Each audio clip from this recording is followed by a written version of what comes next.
Women should remain silent in the churches. They are not allowed to speak, but must be in submission, as the law says. This single verse, 1 Corinthians 14:34, has done more to shape the role of women in the church than perhaps any other. It has been used for centuries as a divine command to bar women from leadership, from teaching, and from having a voice. It is a deeply painful and controversial text. But was this really a timeless, universal command for all women, in all places, for all time? Or was the Apostle Paul addressing a very specific problem in a very specific and very chaotic church?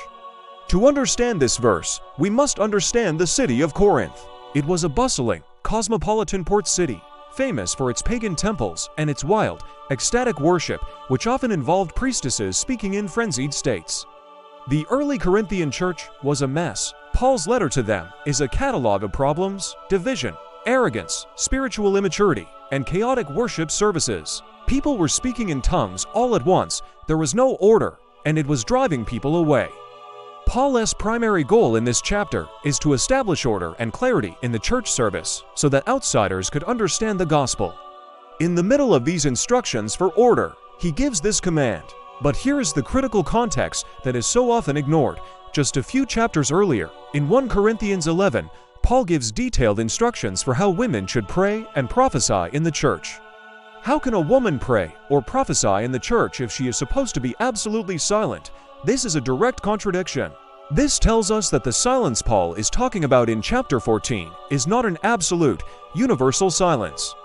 He is addressing a specific kind of disruptive speech. Many scholars believe that in the chaotic Corinthian services, some women were either asking questions out of turn or were bringing the disruptive, ecstatic speech patterns from their pagan past into the Christian worship service. Paul's instruction for them to ask their own husbands at home was a practical solution for that specific church to stop the disruptive questioning and to maintain order so the gospel could be heard clearly.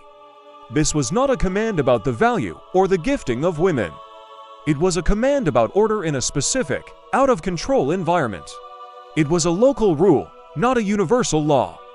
His statement in Galatians 3:28 that in Christ there is neither male or female reflects the true radical equality of the gospel, a truth that this one difficult verse, when ripped from its context, has so often been used to betray.